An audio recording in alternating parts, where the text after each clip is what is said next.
Esse é o podcast Instante de Infraestrutura Análise em 10 Minutos, uma iniciativa do Portugal Ribeiro e Jordão Advogados, produzido por Inteligência Artificial, sob a curadoria de Maurício Portugal Ribeiro.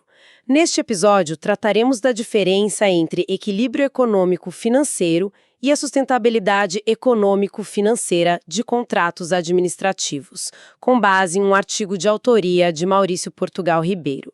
Parece um detalhe meio técnico, né? Mas a verdade é que muitos contratos administrativos, eles podem parecer, assim, saudáveis no papel, porque, bom, as contas do passado foram acertadas. Só que, na prática, eles podem estar caminhando para problemas bem sérios, sabe? Ou até para o colapso mesmo. Hoje a gente vai tentar entender por que essa confusão acontece e como uma distinção importante de termos pode ajudar a evitar isso. Vamos desempacotar essa questão. Vamos lá. É exatamente isso. A confusão ela começa toda com essa expressão, contrato equilibrado. No sentido mais, digamos, técnico, né, tradicional do direito administrativo, o equilíbrio econômico-financeiro, ele se refere a um ajuste de contas, mas olhando para trás.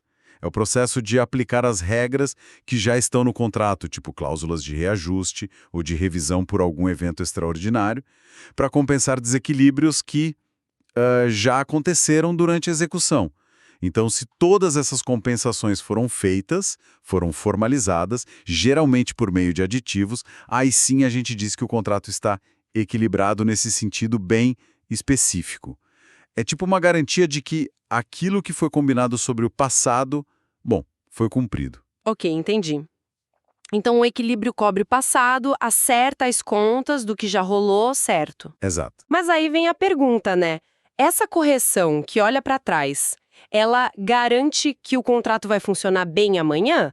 Quer dizer, o que acontece se a realidade do mercado, ou sei lá, a tecnologia, os custos, mudaram tanto, mas tanto, que os termos originais eles simplesmente não fazem mais sentido para o futuro, mesmo com as contas do passado estando em dia? Pois é, essa é a questão central, né? É aqui que fica realmente interessante. É justamente isso que o segundo conceito tenta responder. O artigo que a gente está discutindo aqui, ele propõe usar um outro termo, sustentabilidade econômico-financeira. Para quê? Para avaliar justamente isso. Se o contrato hoje ele está alinhado com as condições atuais e principalmente futuras do mercado. Um contrato é sustentável, então, se as suas premissas econômicas, pensando no plano de negócios, no fluxo de caixa regulatório, essas coisas, se elas ainda são realistas, sabe? E também, muito importante, se ele oferece os incentivos certos para que o serviço continue sendo prestado com qualidade, com eficiência, daqui para frente. A ideia-chave é reservar equilíbrio para o acerto de contas do passado, para a aplicação das regras passadas. Certo, retrospectivo. Isso, e usar a sustentabilidade para essa análise de viabilidade, de adequação para o presente e para o futuro. E, olha, vale notar que essa noção de sustentabilidade ela não é totalmente nova, ela já aparece em leis importantes, viu? Como nas de telecomunicações e até no novo marco do saneamento, a Lei 14.026 de 2020. Faz todo sentido essa separação, fica bem mais claro. Então, o que tudo isso significa na prática? A gente pode ter um contrato onde, sei lá, todas as compensações passadas foram super bem calculadas, pagas direitinho, ou seja, ele está tecnicamente equilibrado. Perfeito, sim. Mas, ao mesmo tempo, imagina que, sei lá, por uma mudança tecnológica que ninguém previu, o custo real para operar aquele serviço hoje seja o dobro do que se imaginava lá atrás. Isso tornaria a tarifa contratual, bom, completamente irrealista, né? Exato. Nesse caso, o contrato, mesmo equilibrado no papel, ele não seria sustentável na prática, correto? Perfeitamente ilustrado, é isso. Um contrato pode estar com equilíbrio formal em dia, tudo certinho segundo as regras passadas, mas ser totalmente insustentável na prática.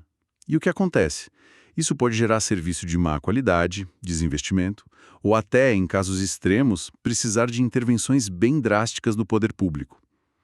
Ignorar a sustentabilidade pode levar a uma, digamos, falsa sensação de segurança, sabe? Ah, tá equilibrado, tá tudo bem. Mas não tá. Entendi. A análise de sustentabilidade, ela olha para a saúde atual e futura do contrato, sempre em relação ao ambiente econômico, ao mercado. Ela verifica se as bases do negócio ainda são sólidas. Já o equilíbrio, ele foca na justiça contratual olhando para trás, aplicando as regras que foram pactuadas aos eventos que já passaram. São, portanto, duas checagens essenciais e que se complementam, né? Uma olha para trás, para garantir a justiça segundo as regras originais. E a outra olha para frente para garantir a viabilidade, o bom funcionamento. Exatamente. Garante que o barco não vai afundar lá na frente. Essa distinção é realmente fundamental, né? Principalmente quando a gente pensa em contratos de longo prazo, como concessões, PPPs, contratos que atravessam décadas, com tantas mudanças. E isso me leva a uma reflexão final. Qual o verdadeiro perigo, o risco de as administrações públicas e também os parceiros privados se concentrarem só em manter o equilíbrio formal, sabe? Aquele acerto de contas do passado, sem avaliar continuamente se o contrato como um todo ainda é sustentável diante das mudanças que são inevitáveis, né? As dinâmicas do mercado que mudam o tempo todo. Fica aí a reflexão. Esse é o podcast Instante de Infraestrutura Análise em 10 Minutos, uma iniciativa do Portugal Ribeiro e Jordão Advogados, produzido por inteligência artificial sob a curadoria de Maurício Portugal Ribeiro. Até a próxima.